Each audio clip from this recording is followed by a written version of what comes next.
Hi, everybody. Welcome to Conversation with Calvin, We the Species. It's February 8th, and I've never done this before. This is completely improv. There's no script, and I'm with movie makers and film writers and directors. Larissa Julianus, CJ Julianus, and we've been talking for about a half hour. I watched their movie last night, and I took pages of notes. In the Misadventures of Mistress Maneater. Yes. And I watched it, and I'll eventually review it because I really liked it, and I'm not just saying it. And it's completely not what I expected, and it's a rom-com, but there's so much heaviness to it. We'll talk about that. So we've been just talking about film, which I love. And I'm so glad the universe got us together, and we just decided, you know what, let's just talk. So let me introduce you, Larissa, CJ. Just kind of say hello and chat a little bit and take it away. Well, hello to all your listeners. Yes, I'm Larissa. I'm a full-time freelancer in the performing arts. Clearly, I work better with the script too, Calvin. I'm a published and internationally produced playwright, screenwriter, producer, live event performer, gallery artist. As an actor, I've appeared on The Bold and the Beautiful, Chicago PD, and I do motion capture working on video games for WB franchises like Mortal Kombat, Injustice, Harry Potter for the last 14 years. But The Misadventures of Mistress Maneater, in which I star, you can find it for free on Amazon Prime and on TUBI. It is a romantic comedy that I wrote and co-produced with CJ Julianus. Yes. The director. Yes. So I was, Larissa and I have been married for 16 years. We've been together for 17 years, and I've watched her career grow and go through all the gyrations. And when she presented me the script to Mistress Maneater, I just saw enormous potential in it because it addresses a lot of deeper issues that a lot of popular entertainment generally doesn't. So I've got an extensive background directing theater and producing theater, and I'm a musician, and I've basically done almost everything related to entertainment other than making a feature film. And now I rectified that by making this film. We're doing very well. Actually, we're averaging 4.5 stars out of 5 on Prime right now. And we were just named one of the best independent films of 2021 by Marie Asner of the Kansas City Film Critics Circle. So we're really proud of it, and we hope that all of your listeners look us up and check us out because we're really proud of our work. I want to re-emphasize because when Larissa sent me the link to watch on Amazon Prime, which I'm a member of. The title, I wasn't sure, about the title, but Right. A lot of people aren't. Yeah, there's a story about that. There is a story. Of course, there is a story. I'd love to hear the story about that. But of course, I watched it because I want to be chatting with you guys. But it has nothing. It's a great title, but the essence of the story is not. The dominatrix. There's so much. Yeah, the story is actually how much she doesn't want to be doing that. The story is about how everything she's willing to do to get escape. out of it. Yeah. Yes, it is definitely a movie of juxtapositions, and the theme of speaking to our film buffs and our filmmakers out there, and the folks who appreciate it, like Calvin. The concept of chiaroscuro, it's a Baroque artistic Italian concept, is woven throughout the entire film. So chiaroscuro is the juxtaposition of light and dark for dramatic effect. So we see this in the work of Caravaggio in the Baroque era, and there's a painting that's a centerpiece of the entire film, and the art history and the drama and the intrigue. And this painting is the chiaroscuro, that drama of light and dark.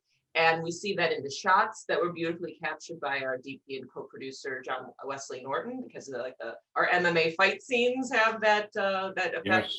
A lot of scenes are shot at night to capture those shadows. So, and we have this in the story. We have a dominatrix who is kind of rejected from society and is not respected or appreciated, and an Episcopal priest, the one man on earth who wants absolutely nothing to do with her and is avoiding her like loose glitter. So not only do we have these juxtaposition of opposites, we have the added drama of how the heck will these two characters get together. Right. But in most romantic comedies you see, they can be very potboiler and boring, because what happens if these, in them, if two vanilla characters don't wind up together? They go back to their vanilla lives. Big whoop, no big deal.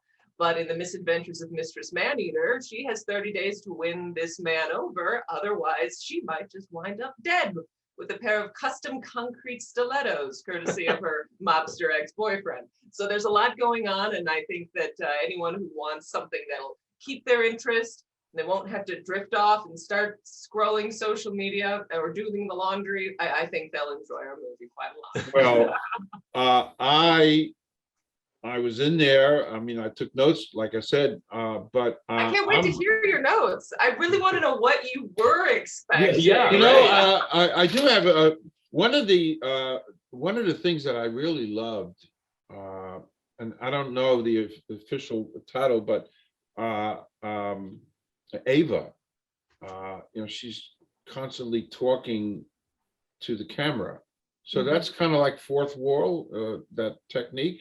Yes, and it's very, very specifically chosen, because Ava is, as a dominatrix, a beautiful, smart, intelligent woman that people have very polarizing ideas about. This character can be intimidating as a protagonist.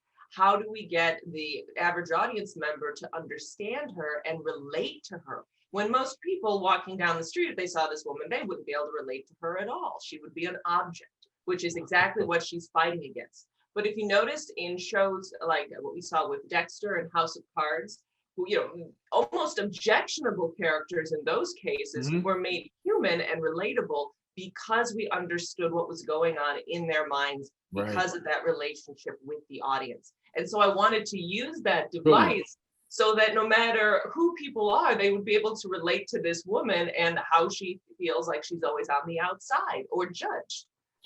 Brilliant. That whole technique, it kind of fourth wall, it kind of draws you in as a viewer, because you're talking to me as a viewer. Right. Precisely. The special quality. So that was brilliant. It's funny. Ava was like a genius, and so are you guys. In real life. Well, Larissa's a genius. I'm the village idiot. No, I don't claim to genius. I just claim to being old and working hard. No. Larissa graduated from college when she was 17. Because I had no life and I worked hard. It doesn't matter. She graduated from college. Wow. So she's got a big brain, and I'm the village idiot. And it's kind of like Roger and Jessica Rabbit. So she's Jessica, okay, and I make her laugh. No, but there's so much I want to talk. I want to spit it out. The whole concept of dominatrix is a metaphor for our society, and you really address this in the movie, because here you have a dominatrix who's this genius art person in the movie, but it's a mirror of. But also, my question, it's also a mirror of life. We discussed this before we went on air. What you personally, had to fight, the images and the way our society is set up with women and men. In my novel, which I finished, there's a bunch of stuff about the Cro-Magnon caveman, who I dislike intensely, because it was the Cro-Magnon caveman that made a woman walk 3 steps behind him, because he was bigger and stronger. And we still, to this day, my metaphor, we still can't get that woman to be walking next to the Cro-Magnon. So you've had to deal with it. You know what I'm saying, Larissa? Well, that is exactly what I wanted to address in this, because Ava, in the form of 4 different antagonists, is fighting those pillars of toxic masculinity.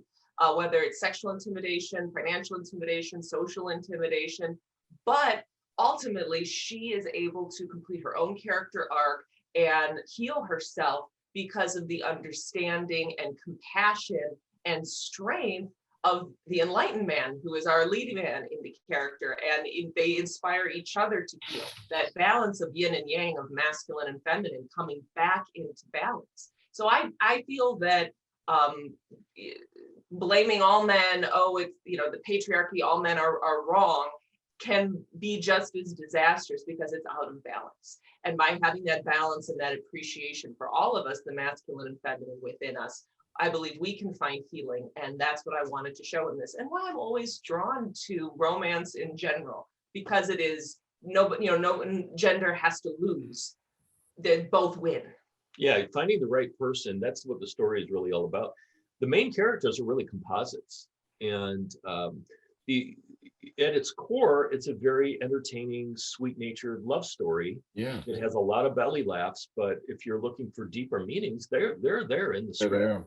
I can't understand being attached to a project day in and day out. I mean, this has been our full-time job now and part-time job for years with no pay, but I could never pin my life and my time and my limited existence to a project where I didn't feel like I could bring something positive and meaningful to the world and really connect with other people on a soul level. Which is what you did. It was so unexpected, you know. Well, tell us what you thought going in, and then what you thought after watching. Well, I thought going in, you know, the dominatrix, which I know nothing about, really. But we don't either, by the way. So I really don't. But synchronistically, in my novel, which I just finished, it's at an editor's now. There's a couple of pages about a character in the dominatrix, and I knew nothing about it, and I still don't. But I wrote that in, and so here I am talking to you. But I had no idea, and because it's you know, it's on Amazon Prime, and so I'm saying to myself, well, this has got to be redeeming. This is, yeah, it's not porn if it's on Prime. That's right. That's right. So this has got to be redeeming, and that was another salient feature for me. This is real, and it's an hour and 44 minutes, whatever. So this is it's a real movie. So I didn't quite know what to expect, and then there's so many different storylines, and you know, I got caught up with Radovan Markovich. Great accents, by the way. These are great accents. We had a stellar cast, especially for our actor for Radovan Markovich, Mickey O'Sullivan, right, who labored so intensely to get this very demanding role down. Yeah. Mickey is Irish, and he does not speak that way. A lot of people, his dialect is job. so convincing that people thought he was actually Serbian, and yes. He's not. So we're really proud of his work. He's a semi-regular on Chicago PD, and he's on an HBO show called The Chi. So we expect big things from his career, and you know, that role was a showcase for him. Yes, sure. incredibly demanding. Yeah. It is not him. The role. No, I know. No, it is. So my next question. I mean, this is it's a major motion picture. Thank you. Made, and by the way, some of the special effects, you know, that fire, I'm not going to give stuff away. There's a story with that. Oh yes, we got. I don't want to give stuff away, but that was really impressive. We were committed to not making a movie that was good enough, making a movie that was truly stellar, because we're going to put all this time in and everything. You know, being good isn't good enough, especially in the current market. It's hard enough for, you know, a lot of studio films to get eyeballs on their movies, and that's the world we're competing in, with millions of dollars and massive crews. And here we are, skeleton, everybody just doing 20 jobs, and you know, very committed crew who just loved the project and gave way over and above just to make this happen at a high level. Truly, that we could all be proud of. We had people that night when we did that scene. So there's a story. Do you mind if I tell a story? Oh, I would love to hear a story. Okay, so we had the schedule set up well ahead of time, and this is the fire scene. This is the fire scene where we burned down a church. By the way, we did not burn down a church. I'm sure. But we had everything scheduled ahead of time, where we had the fire truck and the paramedic truck and the personnel coming. We scheduled the church to be open and available to us that night. Wow. And that day we had a terrible weather forecast. There was this giant cold front coming in from the northwest, and it was predicted to hit us at 6 o'clock. And this is why Chicago is not the movie making capital of the world, because you never know what the forecast will be from 1 hour to the next. Exactly. So knowing this forecast, I changed up the entire schedule. We initially had like 9 hours of shooting scheduled for that night to get through it. Wow. But with the weather coming in, I knew if everybody got wet, then I would have continuity issues for the rest of the movie, where I'd have to make them wet all the time. And I didn't want to do that. So I rescheduled everything. I called my crew in early, and we choreographed all the camera movements ahead of time. So that way, when we shot, it could be done very expediently like this, So we had to wait until dark to start shooting. And it's June. And it's June, so it's like 9 o'clock. And this front was coming in like a straight line diagonally at Valparaiso, Indiana, where we were filming. And just as we were getting ready to film this straight line cold front, it opened up, and it rained everywhere else but Valparaiso. It just, it was like the movie gods were watching us and looking over us. And because we choreographed everything, and I knew exactly how I wanted to do it and what I wanted to get from my actors, I was able to do a 2-camera shoot. And we would do 2 takes, and we'd move on to the next thing, and we would just really go fast. Cut a lot of the shots that we had. We kept the absolute necessary stuff. And so we filmed 9 hours worth of shooting in an hour and a half. And as soon as we stopped shooting, like within 10 minutes, it started to rain. Wow. And Larissa and I looked at each other like, how on earth did that happen? Because storm fronts, when they come in, that's a straight line. It opened up around us. It was literally a miracle. And I don't know if it's because we gave so much money to the church, but we were able to get exactly what we needed. And we had people actually stopping in the street while we were filming because they thought the church was really on fire. Wow. And we were using practical lighting effects to do it. So did you ever see the movie My Name is Dolomite? I think that was what it was called, right? Yeah. We felt very similar in this in this part. So the way we did the fire was really interesting. We had lights. They're called pars. It's just like kind of like spotlights, and they have what they call barn doors. And on these barn doors, you can bring the barn doors into focus light or whatever, and you can also clip on what they call gels. And a gel is just a big piece of cellophane that's colored in various colors: red, yellow, amber, green, blue, whatever. So our gaffer, what he did is he had these square pieces of gels, and he cut strips at the bottom. Like the fringe. Bottom half were like fringe. And then he taped them all or clipped them all onto the barn doors. So there's all of these different colors. There was yellow and red and amber and a little bit of green, and they're fluttering like this because he put a fan on them. So the light that was coming through those fluttering pieces of gel created that effect. Brilliant. We had about 8 or 9 lights going that night, and we didn't have enough fans to make them move. So we had all of our crew, our caterer, our costumer, our makeup artist, we're in at church. They all have Bibles opened, and they're fanning these gels like this to make them flutter. And that's how we got the effect. And it looks great. It looks really great. Yeah. Really, that was an incredible scene. The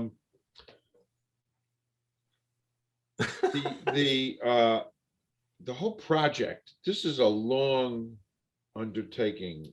Oh yes. So Larissa, you write the script and the whole process. I mean, this is a long undertaking. It's detailed. So how long was this whole project? Oh Lord. Well, I wrote the first draft of the script back in 2014. Wow. And then got coverage, got notes. Very, very important. All screenwriters need to do that, like screenplaycoverage.com, those sort of sites. So studio readers can tell you this works, this absolutely doesn't work. here's some ideas for fixing it, maybe. So I turned it into a novel manuscript. I had originally been inspired by the Sherlock TV series with Benedict Cumberbatch. Especially, I love the idea of bringing in multiple genres. We have action, we have mystery, we have the romance, comedy, all sorts of things, and they all work very well together. And I think it's kind of like when you eat food and you can taste the salty and the sweet and the sour, and it's all together. It's a party in your mouth. I love that in movies too. I grew up on loving Zemeckis, so having all those elements to me really creates a full movie-going enjoyment and experience. But I changed it into a novel, fix a lot of the issues so that I could have deeper characters, deeper relationships. I highly, highly suggest that for screenwriters, if they really want to get to know their characters, how their characters think, because that's where the first person came from. That's when you really understand their thought processes. And that's, for me, it's where a lot of the comedy came from, her mental commentary on everything. So that took some time. And then several years later, it ended up bringing it back to screenplay form. 9 drafts after that, it was our shooting script. So very, very long process. I feel that time is what all great writing needs, to just simmer and simmer. And then you come back to it and you realize, I thought this was great at the time. I can do better. I can do better. I can do better. And always challenging yourself against yourself. Right. I can feel like I can really tell when, okay, this script was written in 3 months. This is a pot boiler or whatever it is. 3 weeks. Or 3 weeks versus, okay, 3 years. You can tell this has been worked on. Kind of like good cooking. Sometimes it's the I don't want to cook for 3 weeks. No, but the processes that often take the longest, aging a steak, for example, is what yields the most satisfactory results. Yeah, and then we had the shooting schedule. Oh, well, no, we had pre-production. Our pre-production was... That's key to, I mean, there's that whole film saying you can have it good, you can have it fast, you can have it cheap, pick 2. Well, if you want something that looks really great on a small budget, you need time. Yeah, so we spent about 8 months preparing to shoot. Wow. Getting locations, contract, yeah, all that stuff. Just getting, you want to answer as many questions prior to shooting as you can, because when you are shooting, you're going to find questions that you have no idea we're going to hit you in the face. And having a very an excellent production value was vital to us. So it took me 3 months, 4 months working on the actual painting that was the prop. Yeah, and we had an art gallery. Anyway, so it was 8 months of pre-production. Then our shooting schedule was over 5 weeks. We had 27 or 28 shooting days. That was over 5 weeks. And then we had to edit the thing, and that was another 8 or 9 months. So that entire process was a good year and a half. And, but that's because Larissa and I, we did everything. We all wore 10 hats. We looked at Binary Star Pictures, which is our production company, as a business startup. So I wasn't just the director and producer. I was also cleaning the toilets and paying for the food, and Larissa was doing a zillion other things. And that's really what you have to do to start. And hopefully in the future, people will see what we accomplished. We made a movie on time, under budget, high quality, and hopefully in the future we'll be able to have the money to pay people to do some of those jobs. And fortunately, the people that we brought on for the wonderful skills that they could do better than us, or that we couldn't do at all, they were, of course, integral. Couldn't have done it without them. You need that team, and I believe it shows also in the quality of the very large cast and crew that we had. Right. I mean, relatively, it was definitely a shoestring, but with a 28-day shoot schedule and everything that we needed with post effects, our wonderful score by amazing composer Lisa Liu.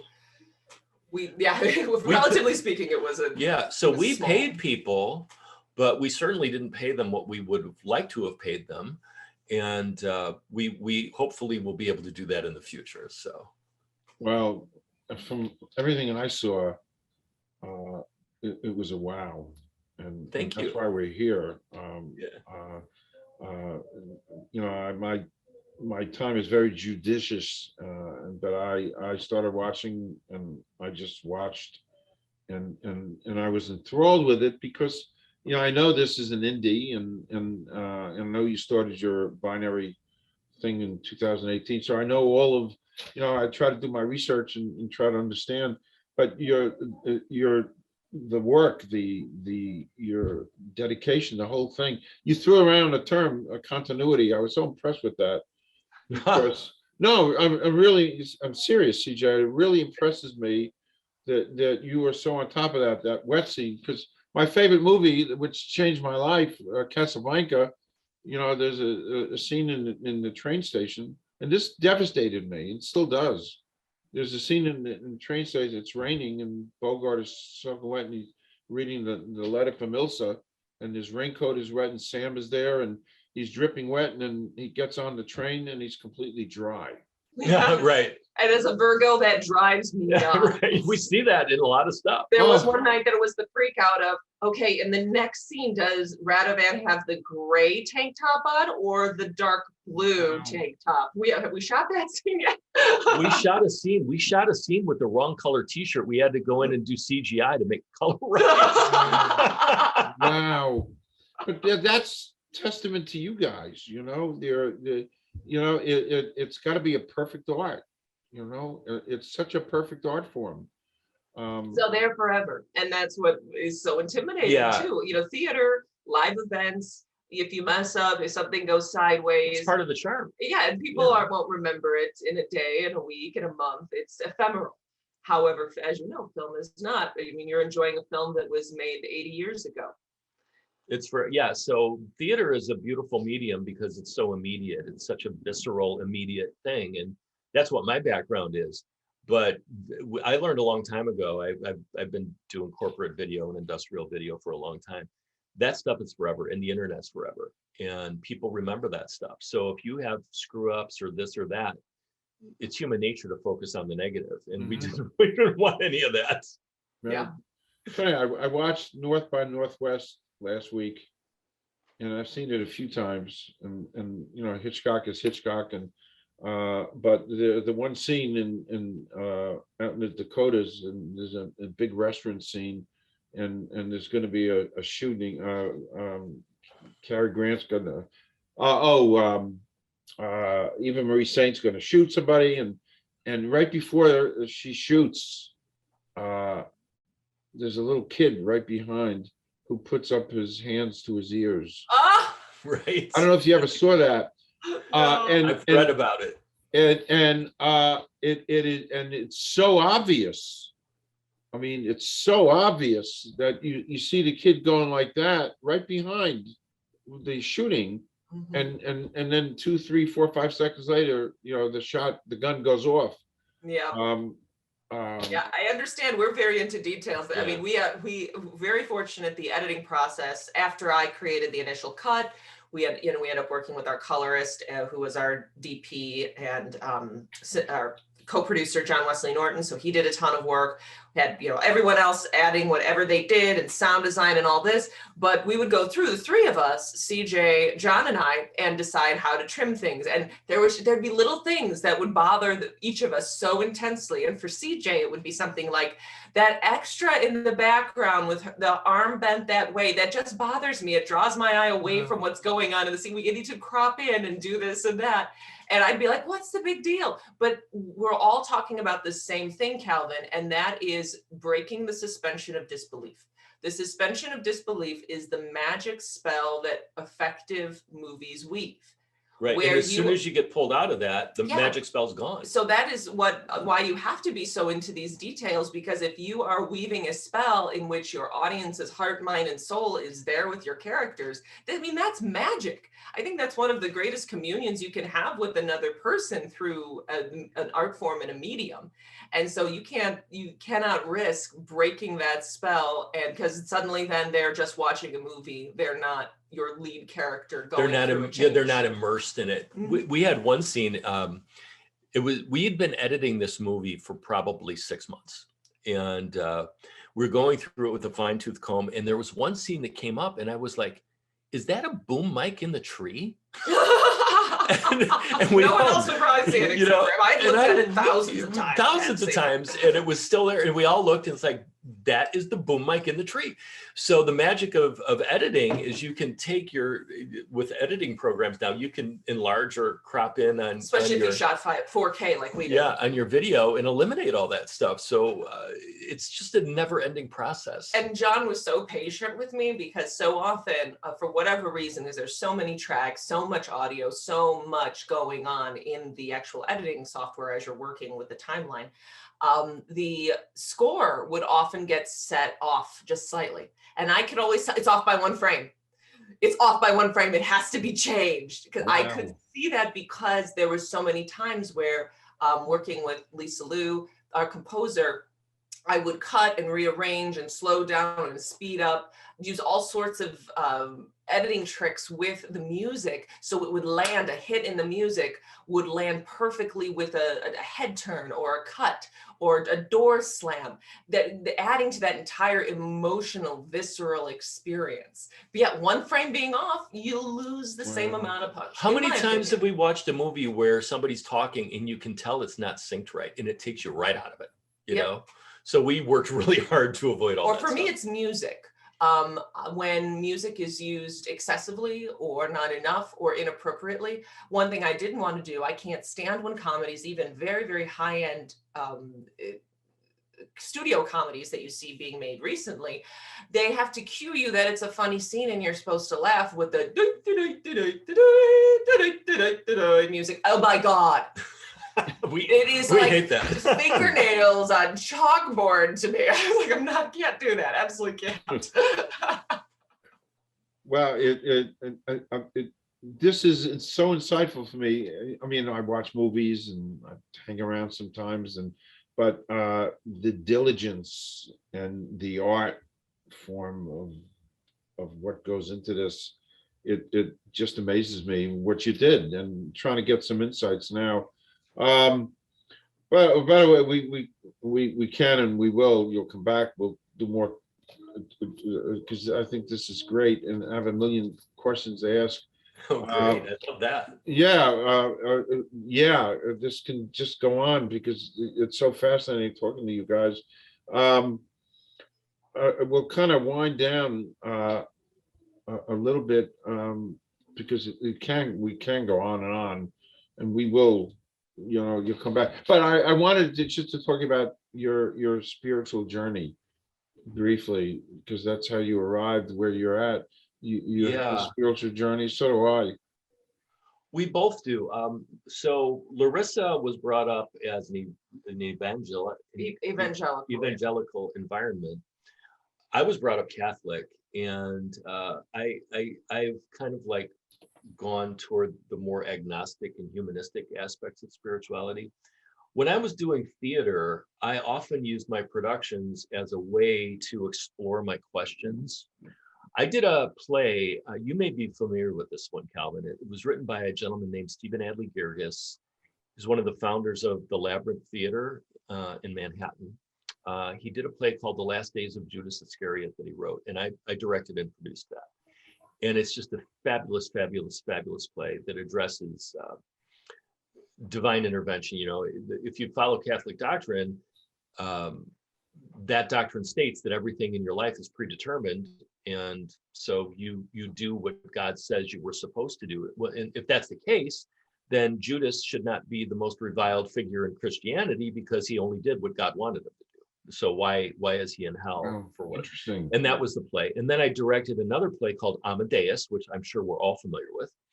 The play is far different than the movie. The play, Salieri's battle with God, really addresses some spiritual things. And then being married to Larissa, she's been involved in a spiritual journey where she's looking toward meditation and Zen Buddhism and Eckhart Tolle and different things like that. And they all come into play with the way we try to conduct our lives. We love the idea of leaving the world a better place than we found it, however we can do it. And those teachings really help. And they resonate through everything that we do, whether it's leading a production company with a husband and wife at the top, treating people the right way, doing things the best way we possibly can. And you know, they're ultimately, you know, if we made our movie successful, I'd love to own an animal rescue farm.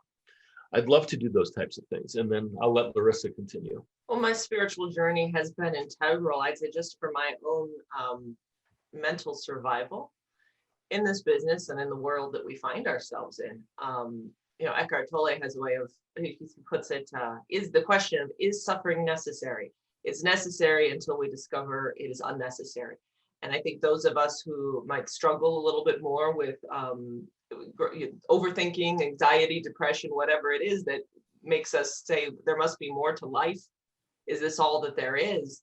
It drives us onto a spiritual journey. So I think it's necessary sometimes. Like, okay, if I lived in the shallows my whole life and I was content with what society told me to be content with, I wouldn't make myself dig deeper and, you know, face the hard truths that are out there. And it's always an evolving journey, though I'm definitely drawn toward Eastern philosophy at this time and have been for the past decade. And then you come back to the lessons over and over again. That idea of you never return to the same river twice. It's always a different river and you're always a different person, whatever those teachings happen to be. But for any aspiring artists out there, I would strongly encourage them to work on their personal development and their spiritual journey and exploring that. I think it's very, very much tied. Like even Stoicism, which is all the rage right now, there's so many spiritual aspects to it, but also just day-to-day life and being the best person you can be. It's all interwoven. But more than anything, this development of yourself, I believe, helps you as an artist just as much as going to college and learning the actual practical skills, how to use the programs, how to use the camera, how to use slug lines and format a script. That's important. But when it comes to the quality of what you put in, I think making yourself a higher quality person is what is going to bring enlightenment and something of quality that will last in the world. We can only hope. It's something I'm very passionate about talking to the aspiring ones about, because I feel like that's what took my art as a performer, as an actor in front of the camera, as a writer to the next level, was working on me. Yes, I completely agree with you. My journey has been the whole spiritual side, and once that gets fixed up and formulated and constructed, then you can go and you know, my spiritual side, the spiritual side allowed, once I got that, and then I was able to write novels and do what I'm doing. So I'm always fascinated by you. And I was reading a whole bunch of stuff that you wrote on Facebook, surrendering expectations. Oh yes, especially in this industry. I think it's the only way to stay sane. Well, you know, the entertainment business is a relationships-driven business, and having realistic expectations of relationships it's a survival technique. But I think if anything, it's important to try to surrender even expectations, which is a form of attachment, of course, because when I found that when I had expectations of, oh, this is going to go my way, and this person is going to like me, and things, I was just setting myself up for disappointment. When I had no expectations and I knew I will be happy and at peace no matter what happens in this situation or in this relationship, it was freedom. Because not only was I already in a happy, complete place that didn't seek to, you know, get something from other people, that, you know, no one wants that anyway when they're in a relationship with somebody, but it allowed me to enjoy and celebrate whatever I was given, whatever blessings did come my way, because it wasn't expected. Great stuff. Great stuff. So we're going to officially sign off. But stay around after I press the magic button, because a couple of things. Can I give one last plug for our movie? Yes, yes. Great. Okay, so our movie is called The Misadventures of Mistress and Maneater. It's a rom-com that blows up the conventions of the genre. It's averaging 4.5 stars out of 5 on Amazon Prime. We just were named one of the best independent films of 2021. And we've got hundreds and hundreds of raving reviews online, and we're very proud of it. So if you'd like to watch us, we're or at least check out the trailer. Check out the trailer. Well, you just Google us, The Misadventures of Mistress Maneater. It'll bring you all the information you possibly could need. but we're streaming on Prime, on Tubi, on Apple TV, on Google Play, on IMDb TV, and on YouTube. So please look us up. If you like our movie, please tell your friends to watch it. We depend on word of mouth to get the word out. If you like it, leave us a star rating and a review and tell all your friends. And if you hate our movie, tell all your enemies to watch it. And if you want to get in contact with us or follow what's going on with the project and with us, our handles on Facebook and Instagram are at Mistress Maneater Movie. Yeah. Perfect. Thank you so much. Thank you so much, your Calvin. graciousness and your time. Like I said, we could go on for hours, and we will.